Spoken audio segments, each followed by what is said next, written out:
Cuando entré a la sala de mi propia casa y vi a mis dos hijos sentados frente a un hombre desconocido, firmando papeles sobre la mesa de roble que construí con mis propias manos hace 32 años, supe que algo terrible estaba pasando.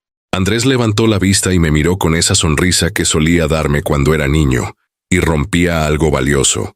Esa sonrisa que decía, lo siento pero ya está hecho. Carolina ni siquiera me miró. Tenía los ojos fijos en los documentos, su pluma deslizándose sobre el papel con una velocidad que me heló la sangre. ¿Qué está pasando aquí?, pregunté. Mi voz salió más débil de lo que hubiera querido. Llevaba 3 años sintiéndome débil, desde que Marta murió y el mundo perdió todos sus colores. El hombre desconocido, un tipo de unos 40 años con traje barato y corbata mal anudada, guardó los papeles en un maletín de cuero gastado. Andrés se levantó y caminó hacia mí con esa misma sonrisa. «Papá, necesitamos hablar», dijo poniéndome una mano en el hombro. Yo me quedé paralizado, mirando las cajas de mudanza apiladas junto a la escalera. Cajas que yo no había empacado. Cajas que yo no había autorizado. ¿Qué son esas cajas? ¿Quién es ese hombre? Insistí, sintiendo cómo mi corazón comenzaba a latir más rápido. Carolina finalmente me miró. Tenía los ojos secos, sin rastro de lágrimas, sin rastro de culpa. «Papá, vendimos la casa. Era necesario. Ya no puedes mantener esto solo. Hicimos lo mejor para ti». Las palabras me golpearon como un puño en el estómago. Vendimos. La casa. Mi casa. La casa que diseñé ladrillo por ladrillo. La casa donde Marta y yo criamos a estos 2 ingratos. La casa donde celebramos 42 aniversarios. La casa donde ella dio su último suspiro en mis brazos hace 3 años y 2 meses. ¿Cómo que vendieron la casa?, logré decir. Mis manos temblaban. «Esta es mi casa.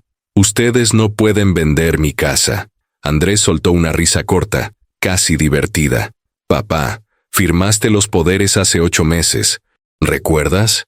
Nos diste autorización legal para manejar tus propiedades. Lo hicimos por tu bien. Esta casa es demasiado grande para ti solo. Te estás haciendo viejo». 68 años. Tenía 68 años, no 80. Todavía podía caminar, pensar, vivir. Todavía podía cuidar de mí mismo y de mi casa. «¿Por cuánto la vendieron?», pregunté. Necesitaba saber. Necesitaba escucharlo de sus propias bocas. El silencio que siguió fue peor que cualquier respuesta. Carolina miró a Andrés. Andrés miró al hombre del traje barato que ya estaba en la puerta. $3.200.000 pesos, dijo finalmente mi hijo. «Es un buen precio, papá. El mercado está difícil. $3.200.000 pesos.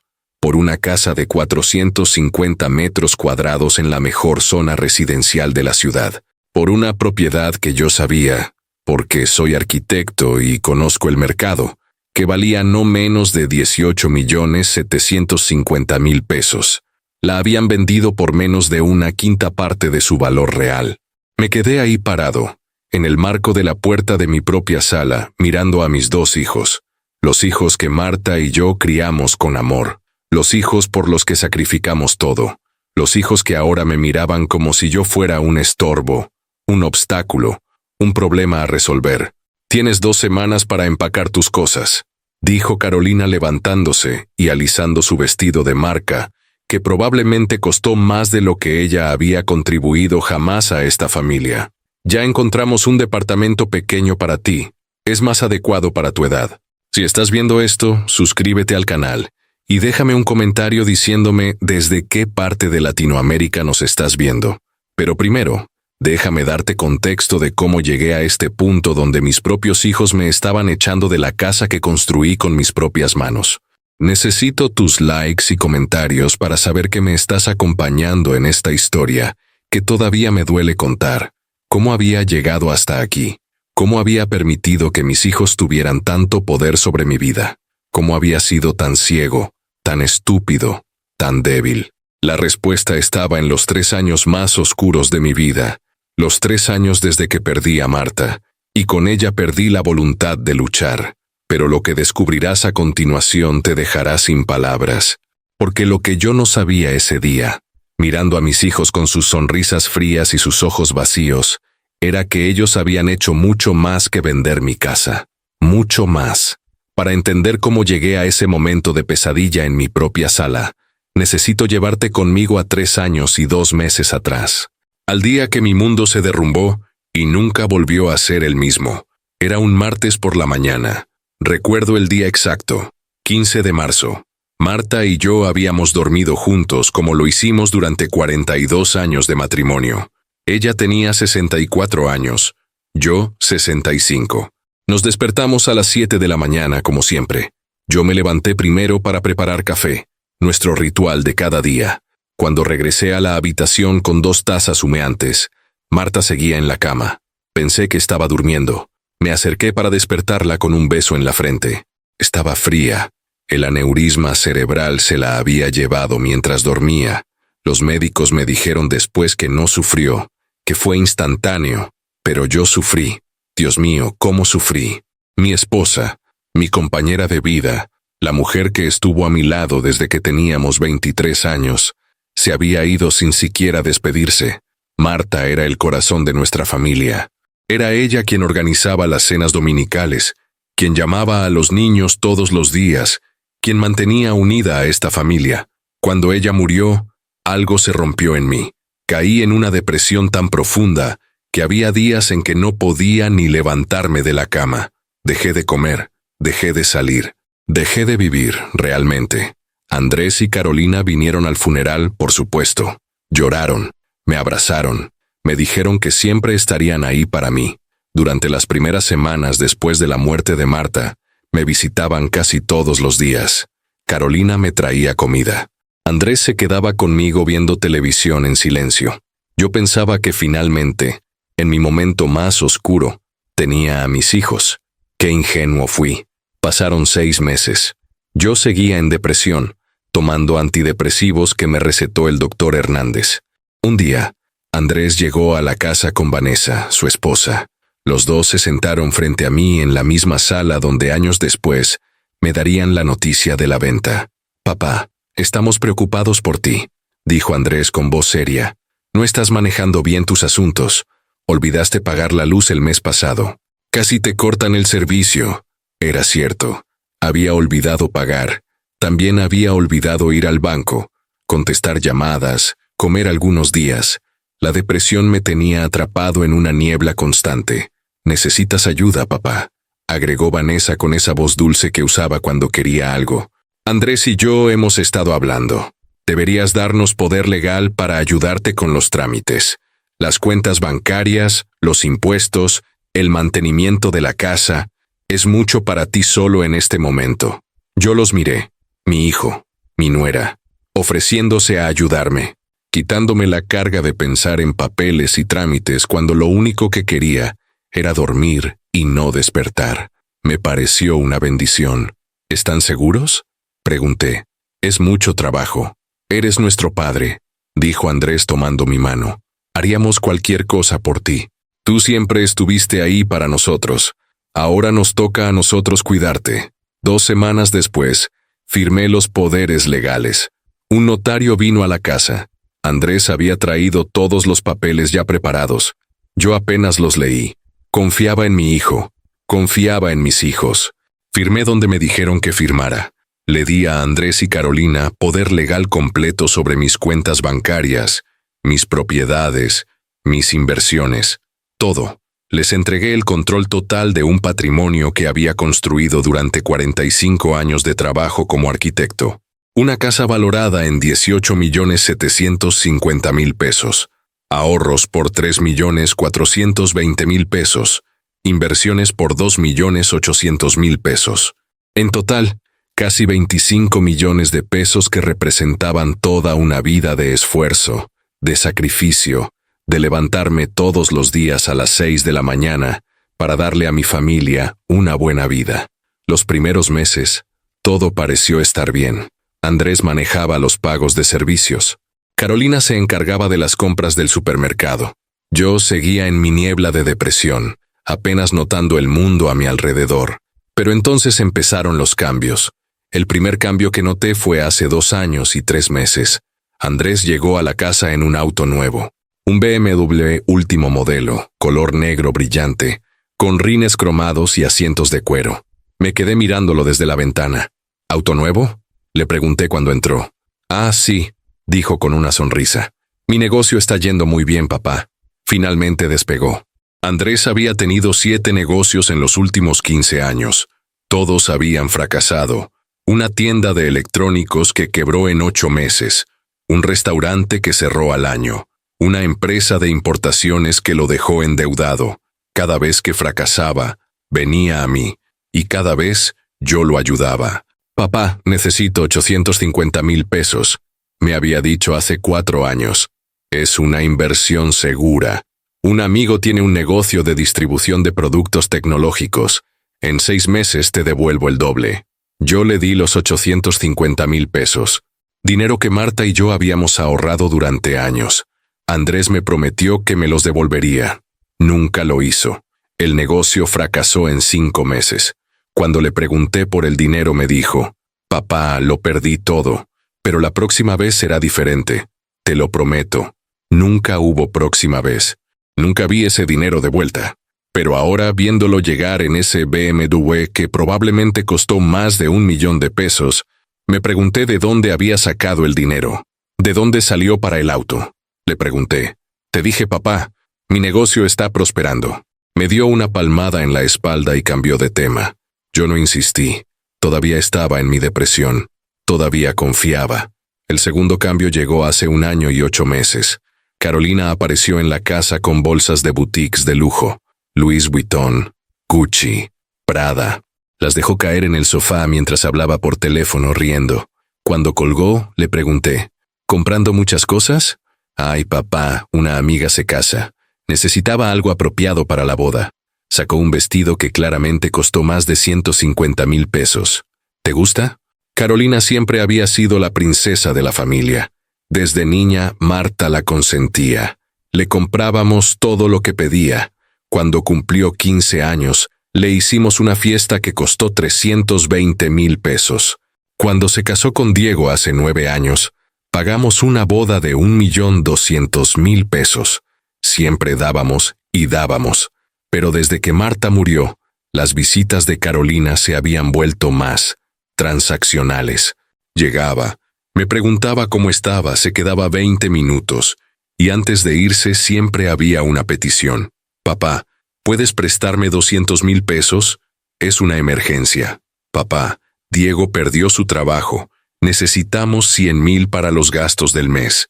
Papá, los niños necesitan pagar la colegiatura, son 300,000. Siempre era urgente, siempre era necesario. Y yo siempre decía que sí porque era mi hija, porque Marta hubiera querido que la ayudara, porque yo estaba tan hundido en mi depresión, que era más fácil decir que sí que preguntar por qué Diego nunca mantenía un trabajo por más de 6 meses. El tercer cambio, el que debió haberme despertado pero no lo hizo, fue hace 1 año y 2 meses. Estaba en la cocina preparándome un café cuando escuché a Andrés y Carolina hablando en la sala. No sabían que yo estaba ahí. Cuando papá ya no esté, esta casa será nuestra, dijo Carolina. Su voz sonaba fría, calculadora. La venderemos y dividiremos el dinero, respondió Andrés. Con mi parte, finalmente podré pagar todas mis deudas y empezar de nuevo. Yo con mi parte me compraré el departamento en la playa que Diego y yo hemos estado viendo, dijo Carolina. 400 metros vista al mar. Será perfecto. Estaban hablando de mi herencia. Estaban planeando qué hacer con mi dinero. Y yo todavía estaba vivo. Todavía estaba respirando. Todavía estaba en la casa. Me quedé paralizado en la cocina, con la taza de café temblando en mi mano. Quise salir, enfrentarlos, gritarles, pero no lo hice. La depresión me había vuelto cobarde. Me había vuelto pequeño. Me convencí a mí mismo de que había escuchado mal, de que mis hijos no podían ser tan crueles, de que la depresión me estaba haciendo imaginar cosas. Qué estúpido fui, qué ciego, qué patético. Pero en ese momento, hace 3 años cuando firmé esos poderes, yo no sabía nada de esto. No sabía que estaba entregándoles las llaves de mi destrucción. No sabía que mis hijos ya no me veían como su padre, sino como una fuente de dinero, como un obstáculo entre ellos y su herencia. Marta siempre me decía, Roberto, eres demasiado bueno, demasiado confiado. Vas a ver que algún día esa bondad te va a costar caro. Yo me reía. Le decía que estar equivocándose por confiar en la gente era mejor que estar solo por desconfiar de todos. Ahora sé que Marta tenía razón. Mi bondad me costó todo. Mi confianza me destruyó. Y mis propios hijos, la sangre de mi sangre, fueron los que empuñaron el cuchillo. Pensaba que firmar esos poderes era lo peor que podía pasarme, que entregarles el control de mis finanzas era el error más grande de mi vida. No tenía idea de que la verdadera humillación apenas estaba comenzando. Lo que me hicieron después, las formas en que abusaron de mi confianza, el modo en que me trataron como si yo fuera basura, superó todos los límites que yo creía que existían entre padres e hijos. Lo que viene a continuación todavía me quita el sueño algunas noches. La primera humillación real llegó hace 1 año y 1 mes.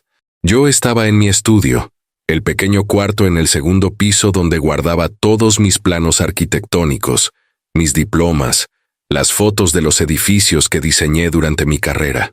Era mi santuario, el único lugar en la casa que todavía se sentía mío después de la muerte de Marta. Escuché pasos subiendo las escaleras. Andrés entró sin tocar. Detrás de él venía un hombre joven con una cámara, tomando fotografías de todo. ¿Qué está pasando?, pregunté levantándome de mi escritorio. Papá, este es Marcos. Está haciendo un inventario de la casa, dijo Andrés como si fuera la cosa más normal del mundo. Necesitamos saber qué hay aquí para el seguro. Marcos siguió tomando fotos, de mis planos, de mis libros, de la foto enmarcada de Marta y yo el día de nuestra boda, los dos tan jóvenes, tan llenos de esperanza. No autorizaste ningún inventario conmigo, dije. Mi voz salió débil, insegura. Papá, tengo poder legal. ¿Recuerdas? Andrés ni siquiera me miró mientras hablaba. Puedo hacer lo que sea necesario para proteger los activos familiares. Esto es parte de eso. Me quedé ahí parado, sintiéndome como un extraño en mi propia casa, mientras ese hombre fotografiaba cada rincón de mi vida. Cuando terminaron y se fueron, me senté en mi silla y lloré. Fue la primera vez que lloré desde el funeral de Marta. La segunda humillación fue peor. Hace 10 meses, llegué a casa después de una cita con el doctor Hernández, mi psiquiatra. Había empezado a mejorar un poco. Los medicamentos finalmente estaban haciendo efecto. Cuando abrí la puerta encontré a Vanessa en mi habitación, la habitación que compartí con Marta durante 42 años. Estaba vaciando el closet de Marta. ¿Qué estás haciendo?, grité. Fue la primera vez en años que grité. Vanessa se volteó sosteniendo el vestido azul que Marta usó en nuestro 40º aniversario. Roberto, ya pasaron más de 2 años. Es hora de dejar ir estas cosas. Nadie las está usando. Es la ropa de mi esposa. Mi voz se quebró. No tienes derecho a tocar sus cosas. Andrés me pidió que lo hiciera, dijo Vanessa, doblando el vestido y metiéndolo en una bolsa de basura negra. Dijo que necesitas avanzar.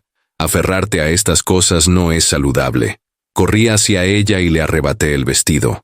Lo sostuve contra mi pecho, oliendo todavía el perfume de Marta, que se aferraba débilmente a la tela. Fuera de mi habitación, fuera de mi casa. Vanessa me miró con desprecio. No seas ridículo, Roberto. Estoy ayudándote. Deberías agradecerme. Tomó su bolsa llena de la ropa de mi esposa muerta y salió. Esa noche, llamé a Andrés. Tu esposa vino a mi casa sin permiso y sacó la ropa de tu madre. Papá, te estás poniendo dramático, respondió Andrés con voz aburrida. Eran solo trapos viejos. Mamá ya no los necesita. Era tu madre. Le grité al teléfono. Y tú eres mi padre y te estás comportando como un niño, dijo Andrés. Llámame cuando estés más tranquilo. Colgó. Me quedé sosteniendo el teléfono, temblando de rabia e impotencia. Mis propios hijos me estaban borrando de mi propia vida, pedazo por pedazo. La tercera humillación llegó hace 8 meses. Carolina apareció un domingo con Diego y sus 2 hijos, mis nietos de 7 y 9 años. Pensé que venían a visitarme, a pasar tiempo conmigo como hacíamos antes cuando Marta estaba viva. Me ilusioné como un tonto. Papá, necesitamos hablar de algo importante, dijo Carolina sentándose en la sala. Diego se quedó de pie detrás de ella, con los brazos cruzados. ¿Qué pasa, mi amor?, pregunté. Todavía la llamaba mi amor. Todavía creía que era mi princesa. Diego y yo estamos teniendo problemas financieros serios, dijo mirando sus uñas perfectamente pintadas. Debemos 470,000 pesos en tarjetas de crédito. Si no pagamos este mes, nos van a demandar. 470,000 pesos, repetí. ¿En qué gastaron tanto? Eso no importa ahora, interrumpió Diego con voz irritada. Lo que importa es que necesitamos el dinero. Tú tienes ahorros. Podemos pagarte después. Lo mismo que Andrés me había dicho hace años. Podemos pagarte después. Mentiras. Siempre mentiras. No tengo ese dinero disponible ahora. Mentí. Sí, tenía el dinero, pero algo dentro de mí finalmente estaba empezando a despertar, a resistir. Carolina me miró con ojos fríos. Papá, Andrés tiene acceso a tus cuentas. Sabemos exactamente cuánto tienes. Tienes más de 3 millones en ahorros. 470,000 no es nada para ti. Me quedé helado. ¿Andrés te dijo cuánto tengo en mis cuentas? Somos familia, dijo Carolina como si fuera obvio. No tenemos secretos entre nosotros. Bueno, tú no deberías tener secretos con nosotros. Esas son mis cuentas privadas, dije sintiendo la rabia crecer en mi pecho. Andrés no tiene derecho a compartir esa información.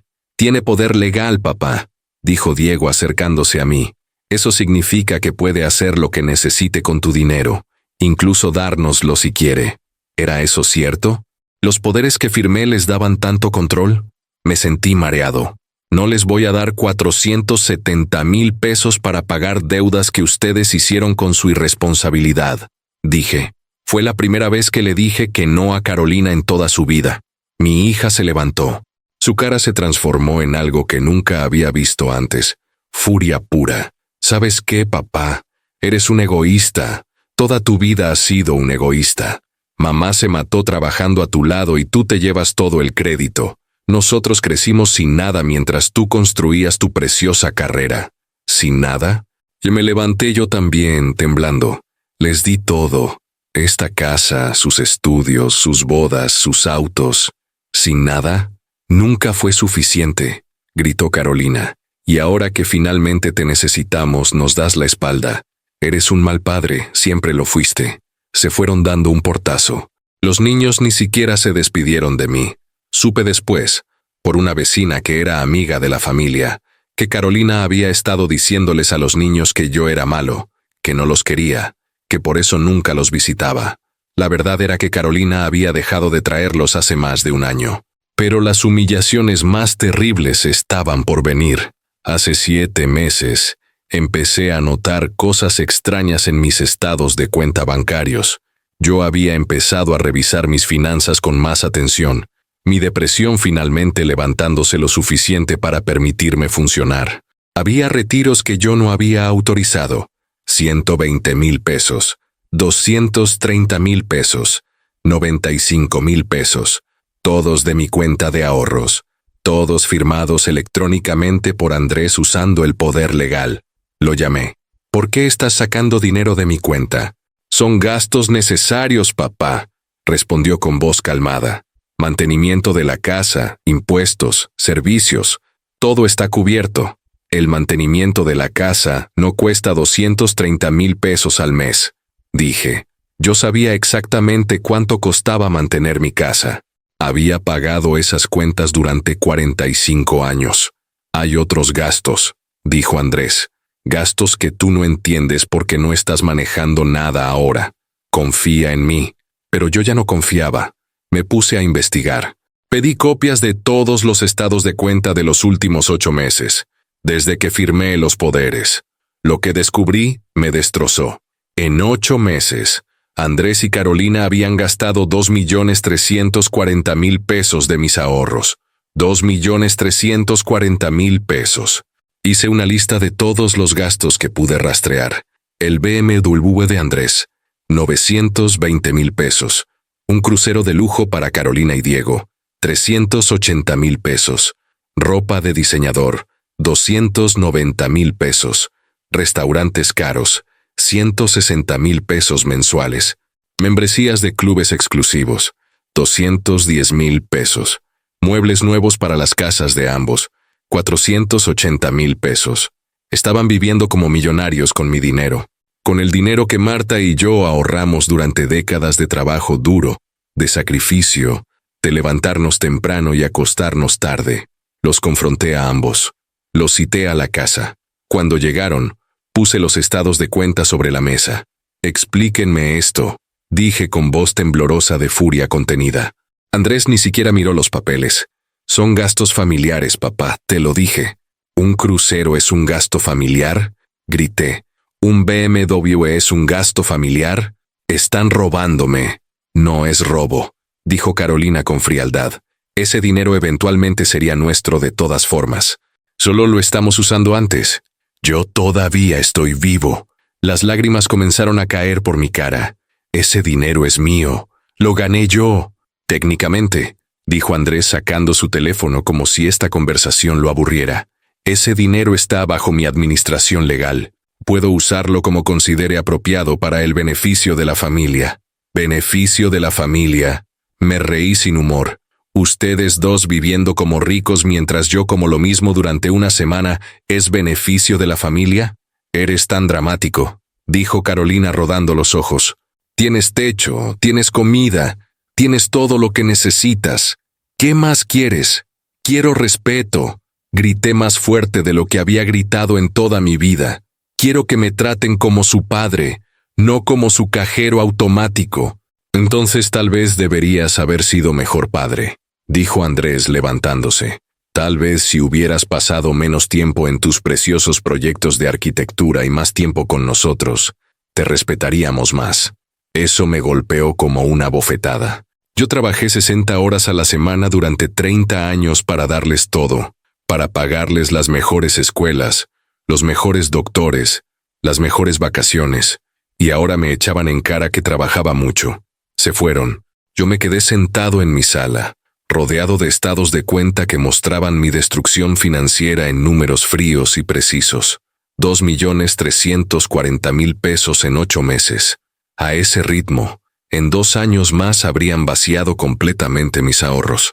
Y entonces llegó la humillación final, la que rompió algo fundamental dentro de mí.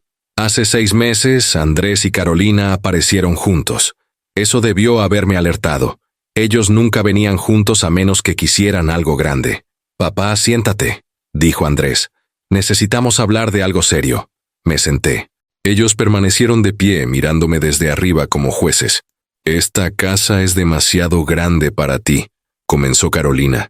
450 metros cuadrados para un hombre solo. Es ridículo.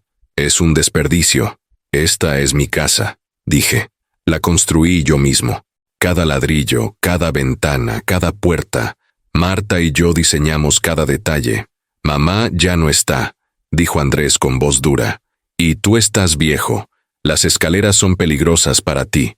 El mantenimiento es demasiado. Tiene sentido venderla». «¿Venderla?», repetí sintiendo mi corazón acelerarse. «Esta casa no está en venta. Encontramos un comprador», continuó Andrés como si yo no hubiera hablado. «Un amigo mío está interesado. Ofrece 3,200,000 pesos. Es un buen precio considerando el estado del mercado. 3,200,000 pesos. Por una propiedad que valía 18,750,000 pesos. Yo era arquitecto. Había diseñado docenas de casas como esta. Conocía el mercado inmobiliario mejor que ellos jamás lo conocerían. Esta casa vale 6 veces eso», dije. «Como mínimo 18 millones. Tu amigo te está estafando, o tú me estás estafando a mí. El mercado está mal, papá», dijo Carolina. «Los precios han caído. 3 millones es lo que vale ahora». «Mentira». Me levanté. «Esta zona es la más cotizada de la ciudad. Las casas aquí no bajan de precio, suben. Ustedes saben eso. Me están mintiendo en mi cara. Ya firmamos un precontrato», dijo Andrés sacando un papel de su bolsillo. «El comprador da un adelanto de 500,000 pesos. La venta se cierra en 3 semanas. Tenemos todo el poder legal para hacerlo sin tu consentimiento». El mundo se detuvo. Me quedé mirando a mi hijo, a mi primogénito, al niño que cargué en mis hombros cuando tenía 3 años, al adolescente que lloró en mis brazos cuando su primer amor lo rechazó, al hombre que juró en su boda que siempre me honraría. Ya firmaron, susurré, sin preguntarme, sin mi permiso. Tenemos poder legal, repitió Andrés. No necesitamos tu permiso. Ya encontramos un departamento para ti, 60 metros cuadrados, un dormitorio, cerca de un centro médico. Perfecto para tu edad. El resto del dinero lo invertiremos apropiadamente. El resto del dinero lo robarán, dije. Las palabras salieron frías, claras, como han estado robándome durante los últimos 8 meses. No seas dramático, dijo Carolina revisando su teléfono como si esto fuera aburrido. Somos tu familia. Estamos cuidándote. Deberías estar agradecido. Fuera, dije. Mi voz salió baja pero firme. Fuera de mi casa. Ahora, técnicamente, dijo Andrés con una sonrisa cruel, ya no es solo tu casa, es un activo bajo mi administración. Puedo estar aquí cuando quiera. Esa noche, sentado solo en la oscuridad de mi sala, entendí finalmente la verdad completa y devastadora. Mis hijos no me amaban. Quizás nunca me amaron. Yo era una fuente de recursos, una herencia ambulante, un obstáculo entre ellos y el dinero que creían que merecían. Habían gastado 2.340.000 pesos de mis ahorros en 8 meses viviendo vidas de lujo. Y ahora querían vender mi casa, la casa que construí con mis propias manos, por menos de 1/5 parte de su valor para quedarse con el dinero. En ese momento, algo se rompió dentro de mí. La persona que había sido durante toda mi vida, el padre bondadoso, el hombre confiado, el viudo deprimido, desapareció. En su lugar nació algo nuevo, algo frío, algo calculador, algo que ellos habían creado con su codicia y su crueldad. Lo que hice a continuación cambió todo para siempre. Y créeme cuando te digo que no me arrepiento de ni un solo segundo. Esa noche, después de que Andrés y Carolina se fueron dejándome con la noticia de que habían vendido mi casa sin mi consentimiento, hice algo que no había hecho en 3 años y 2 meses. Empaqué una maleta, llamé un taxi y me fui. No les dije a dónde iba. No les pedí permiso. Simplemente tomé mi maleta, mi billetera, los papeles que había guardado de mis estados de cuenta, y salí de la casa que construí ladrillo por ladrillo. El taxista me llevó al Hotel Presidente, un hotel de 4 estrellas en el centro de la ciudad, que costaba 2.300 pesos por noche. Cuando entré a esa habitación de hotel, con sus sábanas limpias que olían a lavanda y sus paredes blancas sin memorias, sentí algo que no había sentido en años. Claridad. Por primera vez desde la muerte de Marta, mi mente estaba completamente despejada. La niebla de la depresión se había levantado, quemada por la furia pura que ardía en mi pecho. Me senté en la cama y saqué mi teléfono. Eran las 11 de la noche. Busqué en mis contactos un nombre que no había marcado en 4 años. Patricia Romero. Patricia había sido mi socia en la firma de arquitectura durante 15 años antes de que ella decidiera estudiar Derecho. Ahora era una de las abogadas de familia más respetadas de la ciudad. Nos habíamos distanciado después de la muerte de Marta, principalmente porque yo me distancié de todo y de todos, pero sabía que si alguien podía ayudarme, era ella. Marqué su número. Contestó al cuarto timbre, su voz somnolienta. «¿Roberto? ¿Eres tú?» «Patricia», dije. Mi voz se quebró. «Necesito ayuda. Mis hijos me están robando». Hubo un silencio. Luego escuché movimiento como si se estuviera levantando de la cama. «Cuéntame todo, despacio, desde el principio». Le conté todo, los poderes legales que firmé hace 8 meses, los 2.340.000 pesos que habían gastado, la venta de mi casa por 3.200.000 pesos cuando valía 18.750.000. Cada detalle, cada humillación, cada momento de dolor. Patricia escuchó sin interrumpir. Cuando terminé hubo un largo silencio. «Roberto», dijo finalmente. Su voz era dura, profesional. «¿Tienes copias de los estados de cuenta?» «Sí, todos». «¿Tienes el documento de poder legal que firmaste?» «Tengo una copia». «¿Tienes el precontrato de venta de la casa?» Andrés me dejó una copia. Creo que para humillarme. Perfecto. Escuché el sonido de un bolígrafo escribiendo. Reúnete conmigo mañana en mi oficina a las 9 de la mañana. Vamos a destruir a tus hijos legalmente. Lo que han hecho es fraude, abuso de confianza y malversación de fondos. Y esa venta de casa por subvaluación extrema es completamente ilegal.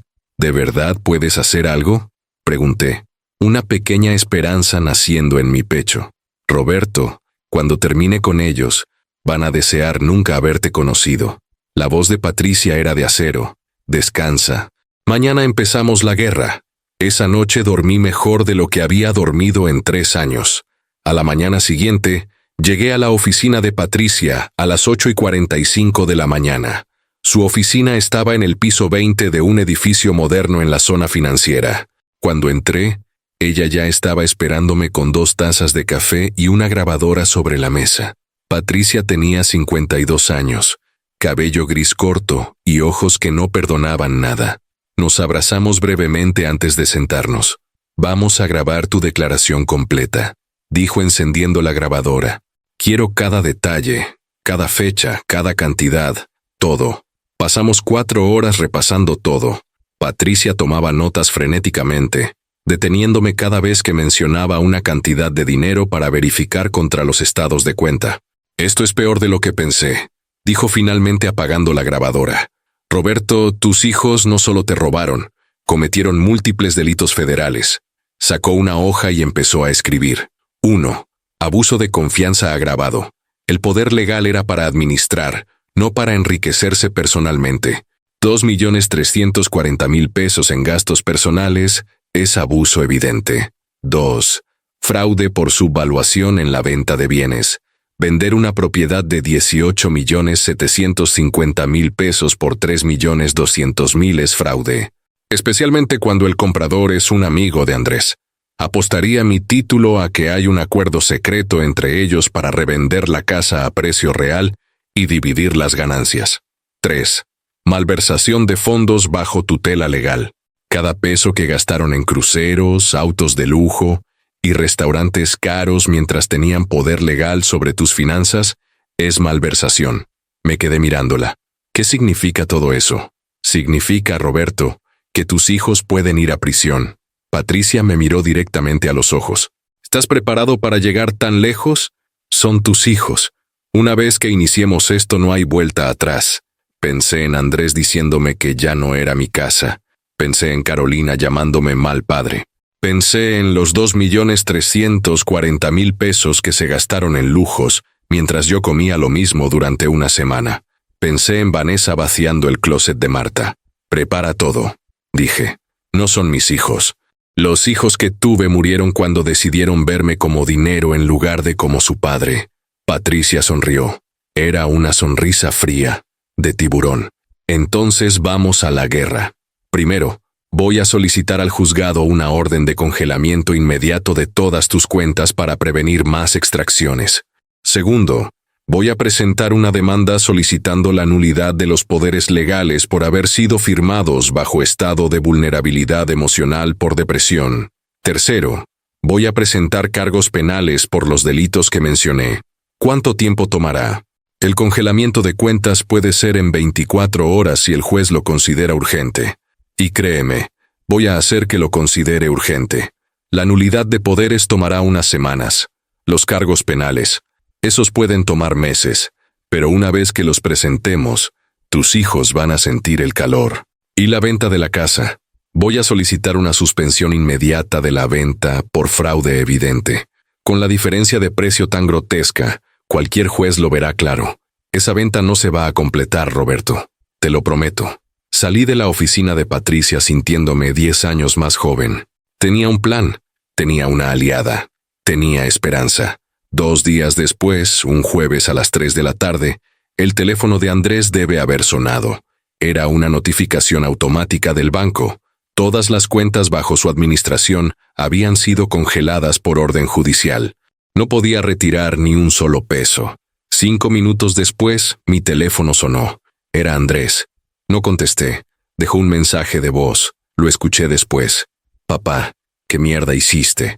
¿Congelaste las cuentas? Estás loco. Llámame inmediatamente. Inmediatamente. Sonreí. Borré el mensaje. 10 minutos después, Carolina llamó. Tampoco contesté. Su mensaje de voz fue más emocional. Papá, por favor, ¿qué está pasando? El banco dice que no puedo acceder a nada. Tengo pagos pendientes. ¿Qué hiciste? Por favor, llámame. Te lo suplico. Borré ese mensaje también. Esa noche, mientras cenaba tranquilamente en el restaurante del hotel, un filete de 280 pesos que saboreé como si fuera el mejor de mi vida, Patricia me envió un mensaje. Mañana a las 10 a.m. te llegan las notificaciones de demanda. Prepárate, van a perder la cabeza. A la mañana siguiente, viernes a las 10:14 de la mañana, mi teléfono explotó. Andrés, 23 llamadas perdidas. Carolina, 17 llamadas perdidas. Vanessa, 8 llamadas perdidas. Diego, 5 llamadas perdidas. No contesté ninguna. Lugar de eso, pedí servicio a la habitación. Huevos benedictinos, jugo de naranja recién exprimido, pan tostado con mermelada de fresa. 320 pesos que comí lentamente mientras escuchaba mi teléfono vibrar y vibrar y vibrar. A las 11 de la mañana, Patricia me llamó. ¿Cómo te sientes? Nunca mejor, respondí honestamente. Acaban de recibir las notificaciones. Demanda civil por nulidad de poderes y restitución de fondos malversados. 2.340.000 pesos más daños y perjuicios. Demanda penal por fraude, abuso de confianza y malversación. Y suspensión judicial de la venta de tu casa. El comprador ya fue notificado que si procede con la compra, él también será cómplice de fraude. ¿El comprador canceló? Canceló en menos de una hora. Resulta que no quería problemas legales. ¡Qué sorpresa! La ironía en la voz de Patricia era evidente. A las 2 de la tarde, después de ignorar 87 llamadas en total, finalmente contesté cuando Andrés llamó de nuevo. Papá.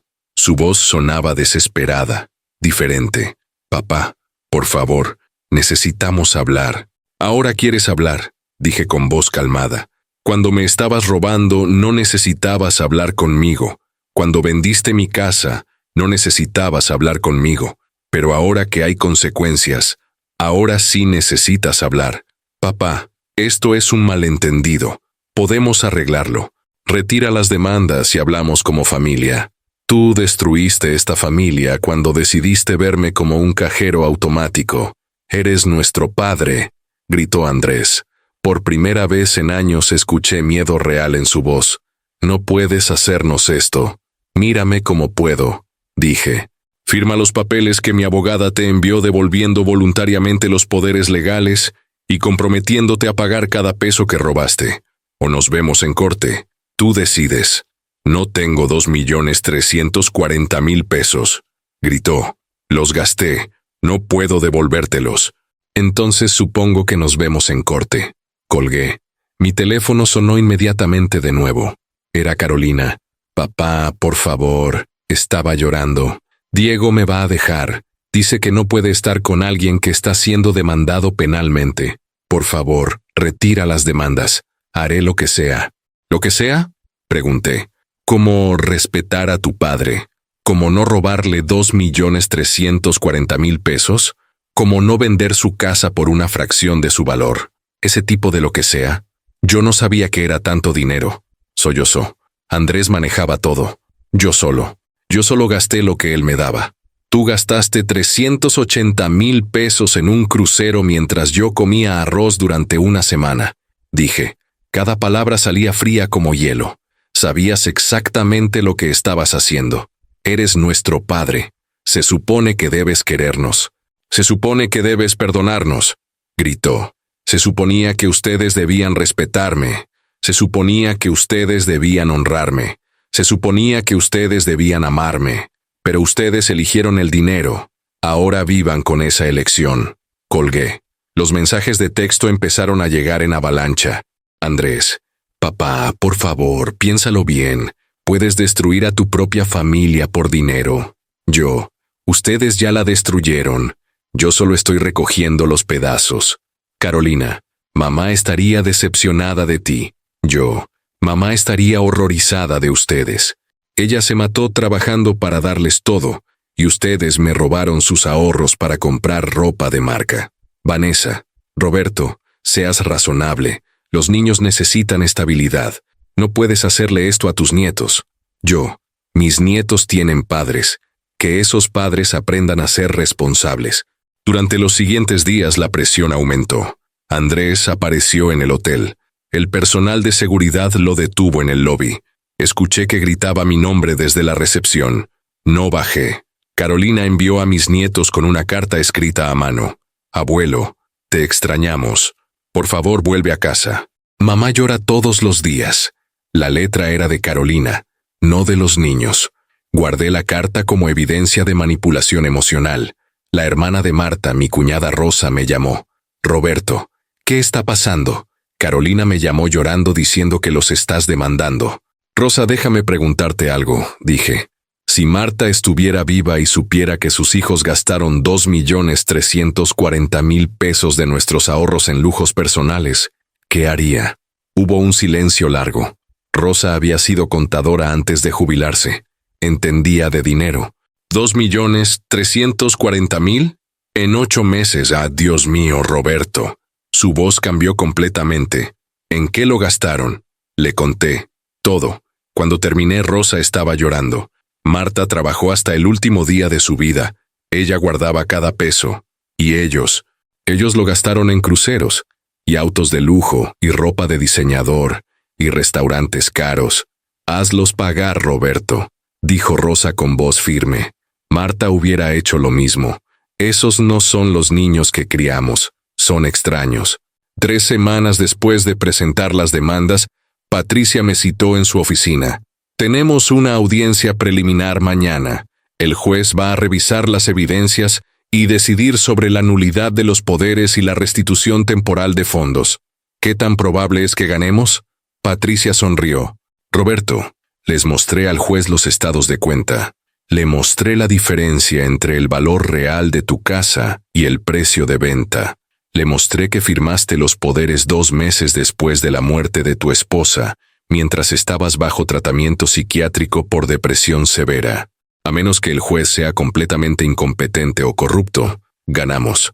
La audiencia fue al día siguiente. Andrés y Carolina llegaron con su propio abogado, un hombre joven que claramente era barato. Cuando me vieron entrar con Patricia, ambos me miraron con odio puro. Ya no era miedo, era odio. El juez, un hombre de 63 años llamado Magistrado Ernesto Salinas, revisó los documentos durante 20 minutos en silencio. Luego miró a Andrés y Carolina. ¿Gastaron ustedes 2.340.000 pesos en 8 meses del dinero de su padre? Preguntó. El abogado de mis hijos empezó a hablar. El juez lo interrumpió. Le pregunté a sus clientes, no a usted. Andrés tragó saliva. Sí, su señoría, pero teníamos poder legal para administrar sus fondos. Administrar no significa robar, dijo el juez secamente. ¿Alguno de estos gastos fue para beneficio directo de su padre?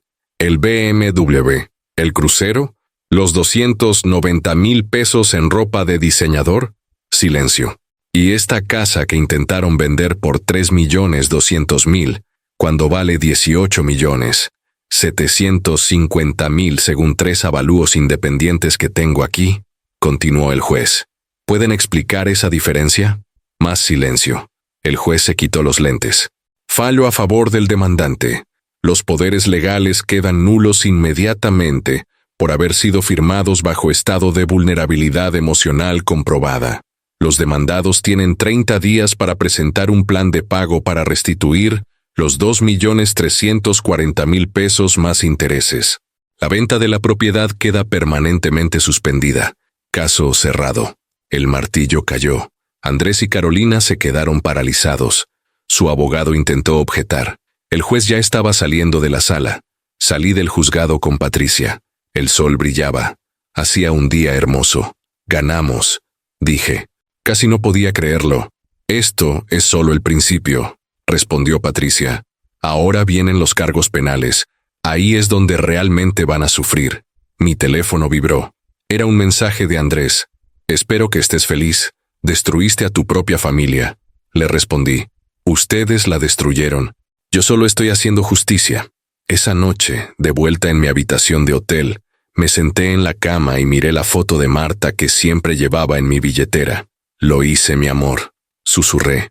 Me defendí. Finalmente me defendí. Y por primera vez en 3 años y 2 meses, sentí que Marta estaría orgullosa de mí.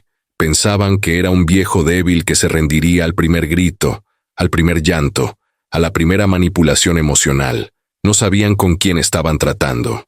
Cuando descubrieron lo que había hecho, cuando vieron los documentos judiciales, cuando entendieron que no había vuelta atrás, ya era demasiado tarde. La máquina legal estaba en movimiento, y yo no tenía ninguna intención de detenerla. La realidad de lo que había hecho golpeó a mis hijos como un camión de carga.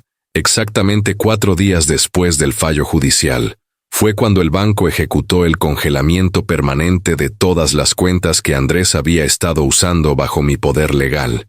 No solo mis cuentas. También congelaron sus cuentas personales como medida preventiva, hasta que se resolviera el tema de restitución. Andrés no podía acceder a un solo peso. Carolina tampoco. El primer indicio de su desesperación llegó en forma de una llamada de Vanessa, a las 11 de la noche de un martes. Esta vez sí contesté, solo porque tenía curiosidad de escuchar cómo sonaba su voz ahora que las consecuencias eran reales. Roberto, su voz ya no tenía esa dulzura falsa que usaba antes. Sonaba cruda, desesperada. Necesito que entiendas algo. Andrés y yo tenemos 2 hijos. 2 niños que necesitan comer, ir a la escuela, tener un techo. El banco está amenazando con ejecutar la hipoteca de nuestra casa, porque no podemos hacer el pago de este mes. Son 137,000 pesos. ¿Vas a dejar que tus nietos terminen en la calle? Vanessa, dije con voz calmada, tu esposo gastó 920,000 pesos en un BMW mientras yo comía arroz con frijoles. Vendió ese BMW a su amigo por 600,000 para conseguir efectivo rápido el mes pasado. ¿Dónde están esos 600,000 pesos ahora? Silencio. Luego en voz más baja. Los gastamos, teníamos deudas. Exacto, deudas que hicieron viviendo por encima de sus posibilidades con mi dinero. Esas son las consecuencias de sus decisiones. Yo no voy a rescatarlos esta vez. Eres un monstruo, escupió. Un viejo egoísta y amargado. Andrés tenía razón sobre ti. Siempre fuiste un mal padre. Y tú siempre fuiste una mala influencia, respondí. Desde el día que te casaste con mi hijo, lo único que hiciste fue incentivarlo a gastar, gastar, gastar. Ahora lidien con las consecuencias. Colgué. 2 días después, supe por Rosa, quien todavía hablaba con Carolina, que Diego había dejado a mi hija. Empacó sus cosas y se fue a vivir con su madre, dejándola sola con sus 2 hijos en un departamento que costaba 45,000 pesos al mes de renta. Un departamento que Carolina solo podía pagar cuando tenía acceso a mi dinero. Rosa me llamó para contármelo. Roberto, Carolina está destruida. Diego le dijo que no iba a quedarse con alguien que estaba siendo investigada penalmente, que eso arruinaría su reputación profesional. ¿Diego tiene reputación profesional?, pregunté con genuina curiosidad. El hombre ha tenido 7 trabajos en 5 años. Eso es lo que le dije, suspiró Rosa. Pero Roberto, ella está sola con 2 niños. ¿No te da algo de lástima? Rosa, ¿sabes cuánto gastó Carolina en un solo vestido hace 6 meses? 150,000 pesos. Un vestido que usó una vez. Mientras tanto, yo estaba usando la misma ropa que tenía desde hace 5 años porque no quería gastar. Ella eligió el lujo sobre la prudencia. Estas son las consecuencias. Lo sé, dijo Rosa.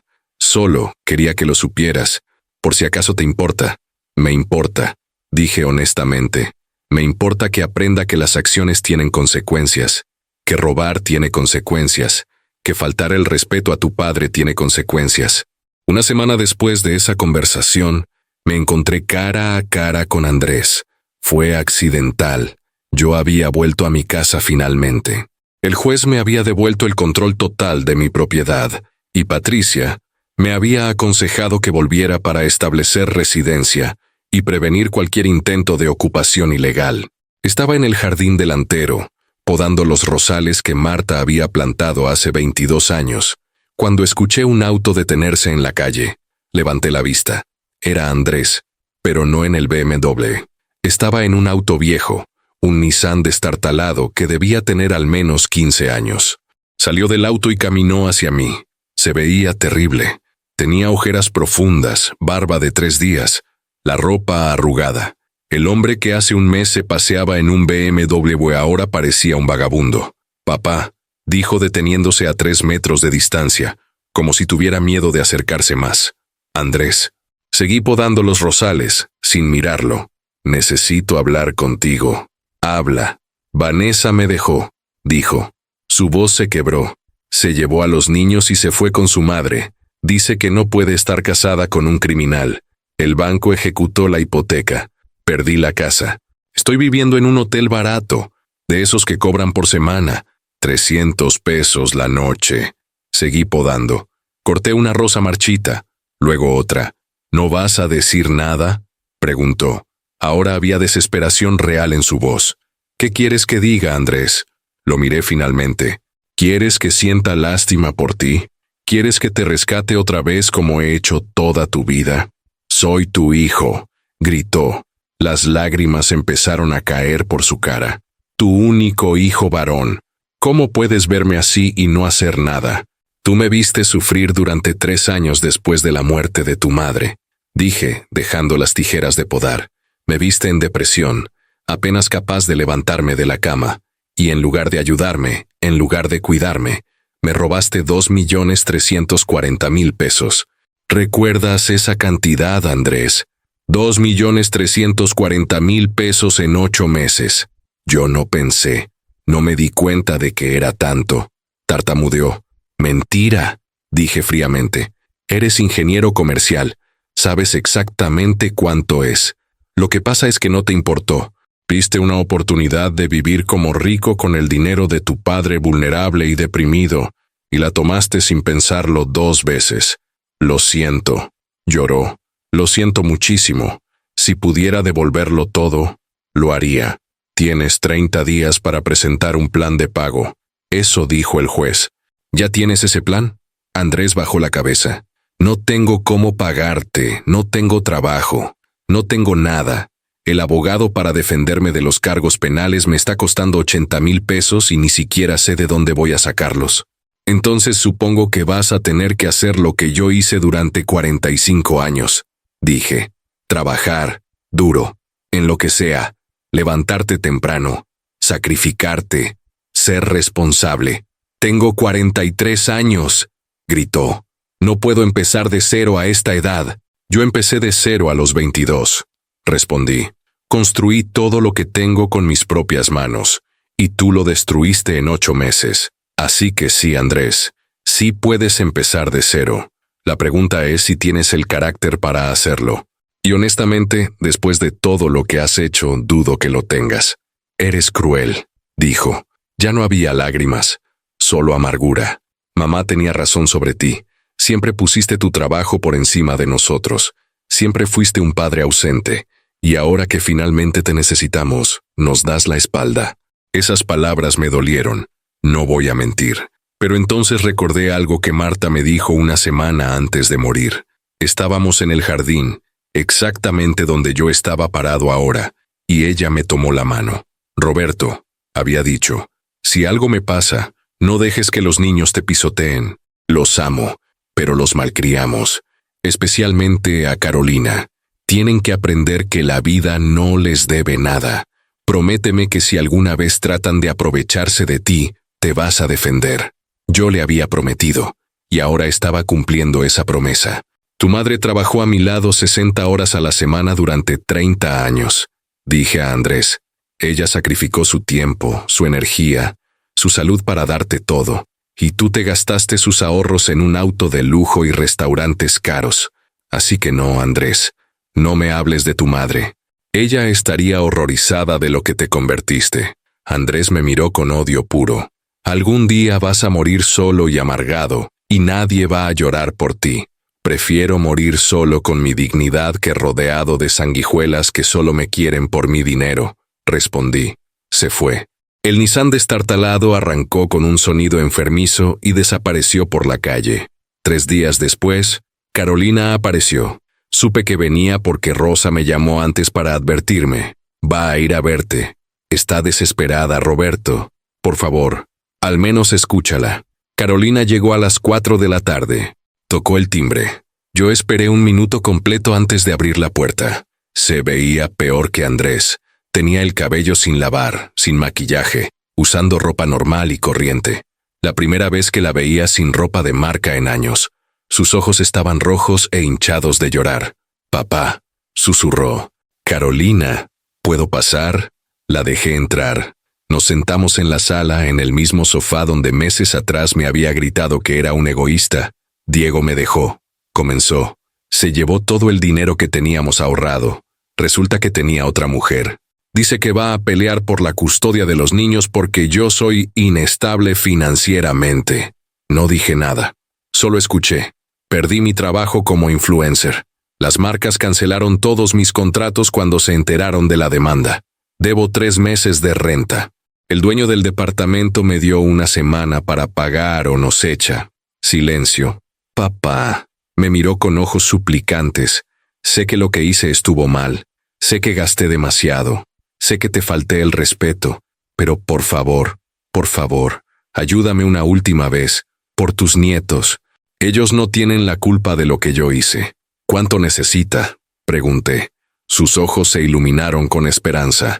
135,000 para la renta atrasada, y tal vez otros 50,000 para comida y gastos hasta que consiga trabajo. 185,000 pesos, dije. ¿Sabes cuánto es eso comparado con los 2,340,000 que tú y tu hermano me robaron? No fue robo, dijo automáticamente. Luego se corrigió. Ok, sí, fue robo. Lo admito. Estuve mal. Pero papá, son tus nietos. Mis nietos tienen una madre que gastó 380,000 pesos en un crucero, en lugar de ahorrar para emergencias. Dije. Mis nietos tienen una madre que prefería comprar vestidos de 150,000 pesos, en lugar de ser financieramente responsable.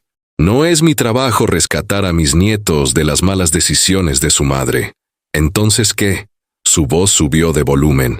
¿Vas a dejar que terminemos en la calle? Te voy a dar una opción, dije. Te voy a dar el nombre y teléfono de 3 lugares que están contratando. Trabajo de oficina, trabajo de retail, trabajo de lo que sea.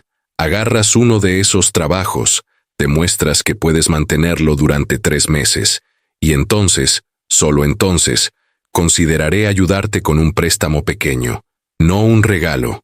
Un préstamo con contrato firmado ante notario. Carolina me miró como si la hubiera abofeteado. ¿Quieres que trabaje, yo, en retail? Tu madre trabajó en retail durante 2 años antes de que nos casáramos, dije, y nunca se quejó. Haz lo que tengas que hacer para mantener a tus hijos, como cualquier padre responsable. No puedo creer que seas tan cruel, se levantó. Mamá estaría avergonzada de ti. Mamá estaría avergonzada de ti, respondí. Ella trabajó hasta su último día de vida. Tú no has trabajado honestamente ni un día en los últimos 5 años. Solo has vivido de patrocinios de Instagram y del dinero que robaste de mí. Se fue dando un portazo. Escuché su auto alejarse, el motor protestando. Esa noche, Patricia me llamó. Roberto, tengo noticias. El fiscal asignó formalmente los cargos penales. Andrés y Carolina van a ser citados formalmente la próxima semana. Si los encuentran culpables, están viendo entre 3 y 8 años de prisión cada uno. ¿Prisión?, repetí. A pesar de todo, la palabra me golpeó fuerte. Robaron más de 2 millones de pesos de alguien bajo su cuidado legal. Eso es un delito grave, Roberto. Muy grave. Me quedé en silencio, procesando. ¿Quieres que retire los cargos penales?, preguntó Patricia suavemente. Todavía puedes hacerlo. La demanda civil sigue, pero los cargos penales podemos detenerlos. Pensé en Andrés llorando en mi jardín. Pensé en Carolina suplicándome ayuda. Pensé en mis nietos, inocentes en todo esto. Luego pensé en los 2,340,000 pesos. Pensé en Vanessa vaciando el closet de Marta. Pensé en Carolina gritándome que era un mal padre. Pensé en Andrés diciéndome que técnicamente ya no era solo mi casa. No, dije finalmente, que sigan los cargos. Ellos eligieron este camino.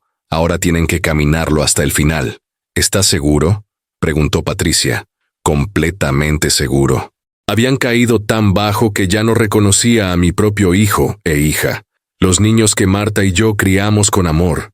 Los niños que arrullamos cuando lloraban. Los niños que alentamos en cada paso de sus vidas. Habían sido reemplazados por extraños codiciosos y crueles. Ahora tenía que tomar la decisión más difícil de mi vida. ¿Les daría una última oportunidad de redención? ¿O los dejaría sufrir las consecuencias completas de sus acciones sin mirar atrás? Lo que decidí en los días siguientes definiría no solo mi futuro, sino el de toda nuestra familia para siempre. Los cargos penales avanzaron durante las siguientes 6 semanas. Patricia me mantenía informado de cada paso. Andrés había contratado un abogado defensor que le costaba 120,000 pesos que no tenía. Carolina no pudo pagar abogado y le asignaron uno de oficio. Yo seguía con mi vida, volviendo lentamente a la normalidad. Volví a mi rutina de arquitecto jubilado. Retomé contacto con viejos amigos. Empecé a salir de la casa más seguido. La depresión que me había consumido durante 3 años había desaparecido casi por completo. Resulta que lo que necesitaba no eran más pastillas, sino dignidad, respeto, control sobre mi propia vida. Pero las noches eran difíciles. Me sentaba en el jardín, donde Marta y yo solíamos tomar café todas las mañanas, y pensaba en mis hijos, en Andrés cuando tenía 7 años, orgulloso mostrándome un dibujo que había hecho en la escuela, en Carolina a los 5 años, bailando en esta misma sala con su vestido de princesa. ¿En qué momento se rompió todo? ¿En qué momento dejaron de ser mis hijos y se convirtieron en extraños que solo veían dólares cuando me miraban? Una noche, 6 semanas después del último encuentro con Carolina, Rosa apareció en mi casa sin avisar. Eran las 8 de la noche. Yo estaba cenando solo, como había hecho todas las noches durante meses. «Roberto, necesito hablar contigo», dijo. Se veía seria, preocupada. «Pasa». La dejé entrar. Nos sentamos en la sala.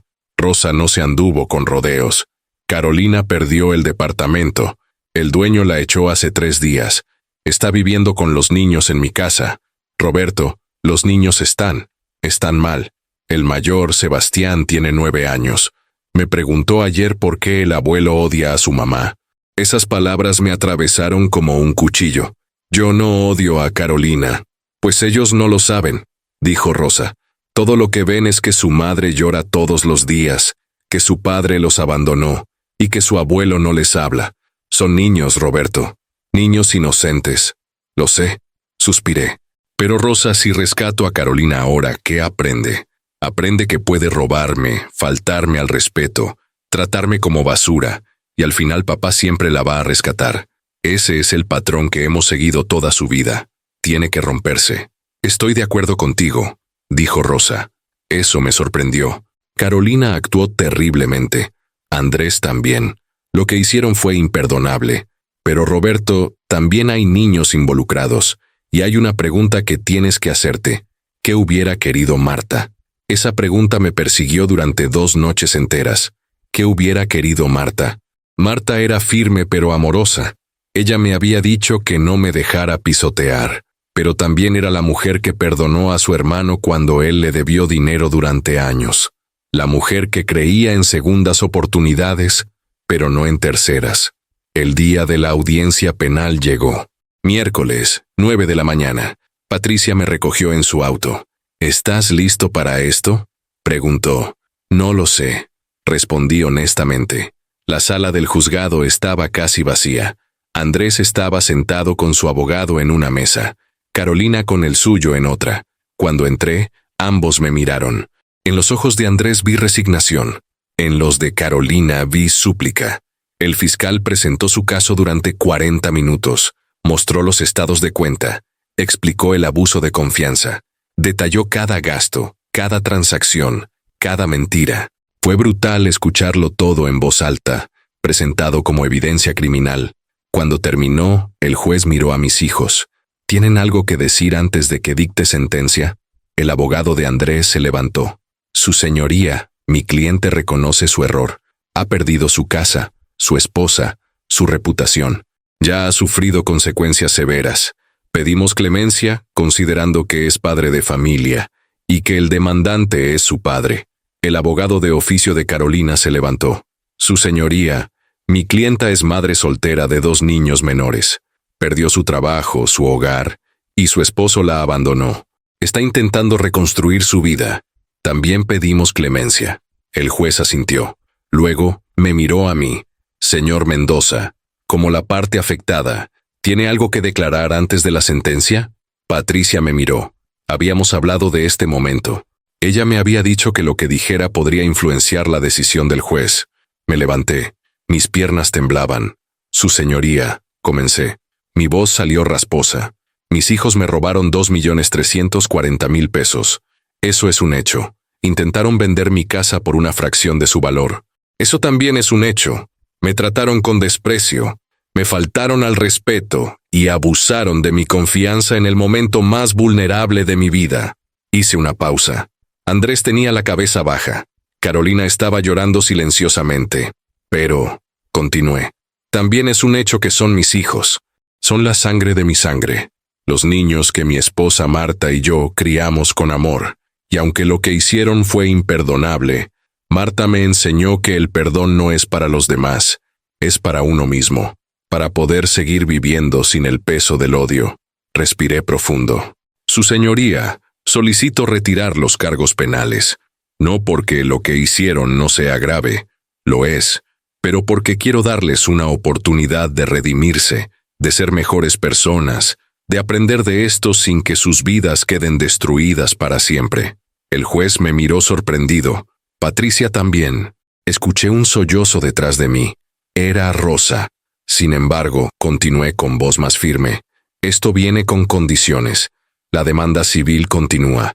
Quiero cada peso de vuelta, con un plan de pago firmado ante notario. Quiero disculpas públicas y sinceras. Y quiero que entiendan que aunque los perdono legalmente, reconstruir una relación conmigo tomará años. Si es que alguna vez es posible. La confianza que destruyeron no se recupera con palabras. Me senté. El silencio en la sala era absoluto. El juez tomó notas durante 1 minuto completo. Luego habló. Señor Mendoza, su generosidad es admirable, especialmente considerando la gravedad de lo que sufrió. Los cargos penales quedan retirados a solicitud de la parte afectada. Sin embargo, miró severamente a mis hijos. Esto no significa que no haya consecuencias. Señores Andrés y Carolina Mendoza quedan en libertad condicional por 3 años. Durante ese tiempo, cualquier violación de la ley, por menor que sea, resultará en prisión inmediata. Además, tienen prohibido contacto con su padre, excepto a través de canales legales hasta que se resuelva la demanda civil. Esta es su única oportunidad. No la desperdicien. El martillo cayó. Salí del juzgado sintiéndome extraño, aliviado pero también exhausto. Patricia caminó a mi lado en silencio hasta el auto. ¿Por qué lo hiciste?, preguntó finalmente cuando estábamos en el carro. Por Marta, dije, y por mí. No quiero pasar el resto de mi vida siendo el padre que envió a sus hijos a prisión, sin importar cuánto lo merecieran. Quiero ser el padre que dio una última oportunidad, que mantuvo su dignidad pero no su venganza. 6 meses pasaron. 6 meses durante los cuales no tuve contacto directo con Andrés o Carolina, pero Rosa me mantenía informado. Andrés consiguió trabajo como vendedor en una empresa de repuestos automotrices. Ganaba 23,000 pesos al mes, una fracción de lo que solía gastar en restaurantes. Estaba viviendo en un departamento pequeño, compartido con 2 compañeros de trabajo. Había empezado a pagar 50,000 pesos mensuales para la restitución de los 2.340.000 pesos. A ese ritmo, tardaría casi 4 años en pagarme todo. Carolina consiguió trabajo en una tienda departamental como vendedora de cosméticos. Ganaba 18,000 pesos al mes. Seguía viviendo con Rosa, ayudando con los gastos de la casa. Había dejado Instagram completamente. Sus hijos estaban en terapia, procesando el divorcio y los cambios drásticos en sus vidas. Una tarde, 10 meses después de la audiencia, estaba en el jardín cuando sonó el timbre. Era Carolina, pero no la Carolina de antes. Esta mujer tenía el cabello recogido en una cola de caballo simple, sin maquillaje, usando jeans y una blusa normal. Se veía real, humana. Papá, dijo cuando abrí la puerta. Sé que el juez dijo que no debía contactarte directamente. Si quieres que me vaya, lo entiendo. Solo necesitaba decirte algo en persona. Habla, dije. No la invité a pasar, pero tampoco cerré la puerta. He estado trabajando durante 10 meses, comenzó. Sus ojos se llenaron de lágrimas. 10 meses ganando 18,000 pesos al mes. Papá, ahora entiendo. Entiendo lo que significa levantarse a las 6 de la mañana todos los días. Entiendo lo que significa estar de pie 8 horas atendiendo clientes. Entiendo lo que significa contar cada peso. Decidir entre comprar carne o pollo porque la carne es más cara. Las lágrimas empezaron a caer. Y entiendo, finalmente entiendo, lo que tú y mamá hicieron por nosotros durante toda nuestra vida, los sacrificios que hicieron, las horas que trabajaron. Y entiendo lo monstruosa que fui al tirar todo eso como si no valiera nada. Yo no dije nada, solo escuché. No espero que me perdones, continuó. No espero que volvamos a ser familia como antes. Eso lo destruí yo. Pero necesitaba que supieras que finalmente entiendo. Y que lo siento. Lo siento con cada fibra de mi ser. Si pudiera devolver el tiempo, si pudiera cambiar todo lo que hice, lo haría en un segundo. Se quedó parada ahí, llorando, vulnerable de una manera que nunca la había visto. ¿Tus hijos? Pregunté finalmente. Están bien. En terapia, como te dijo Rosa. Sebastián pregunta por ti a veces. Le he estado diciendo la verdad, que el abuelo está molesto porque mamá hizo algo muy malo, pero que algún día tal vez nos perdonará. ¿Y tú? Pregunté. ¿Cómo estás tú? Cansada, admitió con una risa triste. Asustada, pero también más real de lo que he sido en años. El trabajo en la tienda me está enseñando humildad. Vivir con Rosa me está enseñando gratitud. Y no tener dinero me está enseñando valor. Abrí la puerta un poco más. ¿Quieres un café? Sus ojos se abrieron con sorpresa. ¿De verdad? Un café, aclaré. No significa que todo está perdonado. Significa que estoy dispuesto a escuchar. Realmente escuchar. Entramos. Preparé café como solía hacerlo con Marta. Nos sentamos en la sala, en el mismo sofá donde meses atrás ella me había gritado. Hablamos durante 2 horas. Ella me contó sobre su trabajo, sobre sus hijos, sobre las lecciones duras que estaba aprendiendo. Yo le conté sobre mi vida, sobre cómo había retomado consultoría en arquitectura, sobre los proyectos nuevos que estaba considerando. No fue una reconciliación, fue un primer paso, pequeño, tentativo, frágil. Cuando se fue, me abrazó brevemente. Gracias por el café, papá. De nada, respondí. Esa noche, sentado en mi jardín con una taza de té, pensé en el futuro. Andrés aún no había venido a verme. Tal vez nunca lo haría. Tal vez su orgullo era demasiado grande. O tal vez su vergüenza era demasiado profunda. Carolina estaba intentando. Realmente intentando. ¿Sería suficiente? No lo sabía. El tiempo lo diría. Pero por primera vez en meses, sentí algo parecido a la paz. No era felicidad. No era la vida que tenía con Marta, pero era dignidad, era respeto propio, era la satisfacción de haber luchado por mí mismo y no haberme dejado destruir. Miré las estrellas, las mismas estrellas que Marta y yo solíamos mirar juntos. Lo hice, mi amor, susurré, me defendí, y ahora estoy intentando encontrar el balance entre justicia y misericordia, entre dignidad y compasión. Espero que estés orgullosa. Si estás viendo esta historia hasta el final, déjame un comentario diciéndome qué harías tú en mi situación. ¿Perdonarías a tus hijos? ¿Les darías otra oportunidad? La vida nos pone en situaciones imposibles a veces. Y no siempre hay respuestas correctas. Solo hay decisiones que tenemos que vivir con ellas. Meses después, cuando todo se calmó, cuando los abogados se fueron y los papeles se firmaron, y la vida encontró un nuevo ritmo, entendí que todo había pasado por una razón. Tuve que perderlo casi todo para encontrar algo más valioso. Mi dignidad, mi respeto propio, mi fuerza. Lo que aprendí de esta experiencia cambió mi vida para siempre. Y ahora, Aunque el camino fue doloroso, no cambiaría el destino final por nada del mundo. Han pasado 18 meses desde aquel día en que encontré a mis hijos firmando papeles para vender mi casa. 18 meses que se sienten como una vida entera. Hoy me levanté a las 7 de la mañana, como hago todos los días. Preparé café en mi cocina, la misma cocina donde Marta y yo desayunamos durante 42 años. Salí al jardín y regué los rosales que ella plantó. La rutina me da paz. La casa sigue siendo mía. Eso me da dignidad. Volví a trabajar como consultor de arquitectura. 3 días a la semana voy a una firma donde reviso planos, asesoro proyectos, comparto mi experiencia de 45 años. Me pagan bien, pero más importante, me respetan. Eso, descubrí, vale más que cualquier cantidad de dinero. Carolina viene a visitarme una vez al mes. Siempre los domingos por la tarde. Trae a mis nietos. Sebastián, que ahora tiene 11 años, me pregunta sobre arquitectura. Le enseñé a hacer planos básicos. La pequeña Isabela, de 9 años, me trae dibujos que hace en la escuela. Los pongo en el refrigerador, como solía hacer con los dibujos de Carolina cuando era niña. ¿Hemos reconstruido nuestra relación? No completamente. Tal vez nunca lo hagamos. Pero hay respeto ahora. Hay honestidad. Carolina sigue trabajando en la tienda departamental.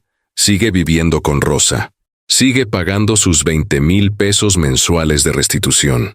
Lleva 16 meses consecutivos sin fallar ni un solo pago. Andrés no ha venido a verme. Supe por Rosa que sigue trabajando como vendedor, que también está cumpliendo con sus pagos de restitución, que se mudó a un departamento propio, pequeño pero digno, que Vanessa pidió el divorcio formalmente hace 6 meses. Me pregunto si piensa en mí.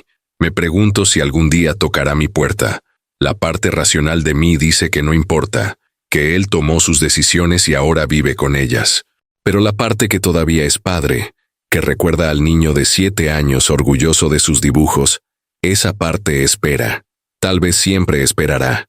Vendí algunos muebles que ya no necesitaba, y con ese dinero, más mis ingresos de consultoría, vivo cómodamente. No lujosamente, pero cómodamente. Ceno en restaurantes de vez en cuando. Voy al cine los viernes. Visito a viejos amigos. Tengo una vida que es mía, que nadie me puede quitar. Los 2,340,000 pesos que me robaron están siendo devueltos en cuotas mensuales. A este ritmo, me habrán pagado todo en 3 años más. ¿Es suficiente? Legalmente, sí. Emocionalmente, nunca lo será. Pero aprendí que la justicia perfecta no existe. Solo existe la justicia posible. Si pudiera darle un consejo a alguien que está pasando por algo similar, sería este: nunca, jamás, sacrifiques tu dignidad por mantener la paz familiar. La paz construida sobre abuso y falta de respeto no es paz real. Es solo silencio mientras te destruyen poco a poco. Ser padre no significa ser el banco personal de tus hijos. No significa dejar que te pisoteen porque son familia. El amor verdadero incluye límites, incluye consecuencias, incluye exigir respeto. Marta me enseñó eso en sus últimas palabras, y yo tardé 3 años en entenderlo. Pero cuando finalmente lo entendí, cuando finalmente me defendí, recuperé algo más valioso que el dinero. Me recuperé a mí mismo. ¿Me arrepiento de haber demandado a mis hijos? No. ¿Me arrepiento de haberles retirado los cargos penales? Tampoco. Hice lo que tenía que hacer para protegerme, y luego hice lo que tenía que hacer para poder vivir conmigo mismo. Ese balance entre justicia y misericordia es diferente para cada persona. Yo encontré el mío. Anoche soñé con Marta. Estábamos en el jardín, como siempre. Ella me sonrió y dijo: «Lo hiciste bien, Roberto. Te defendiste, pero no te convertiste en piedra. Mantuviste tu corazón, pero encontraste tu columna vertebral. Estoy orgullosa de ti». Desperté llorando, pero eran lágrimas buenas, lágrimas de sanación. Hoy tengo 69 años. Mi casa vale 18,750,000 pesos y es completamente mía. Mis ahorros, aunque mermados, están bajo mi control total. Mi vida es mía. Mi dignidad es mía, y aunque perdí la familia que pensé que tenía, gané algo más importante. Me encontré a mí mismo. Si mi historia te sirvió de algo, si te hizo reflexionar sobre tus propias relaciones familiares, si te dio valor para defenderte cuando alguien abusa de ti, entonces, contar todo esto valió la pena. Dale like a este video, suscríbete al canal, y sobre todo, recuerda, respétate a ti mismo primero. Porque si tú no te respetas, nadie más lo hará. Gracias por acompañarme en esta historia. Gracias por escuchar. Y recuerda, nunca es tarde para defender tu dignidad. Nunca.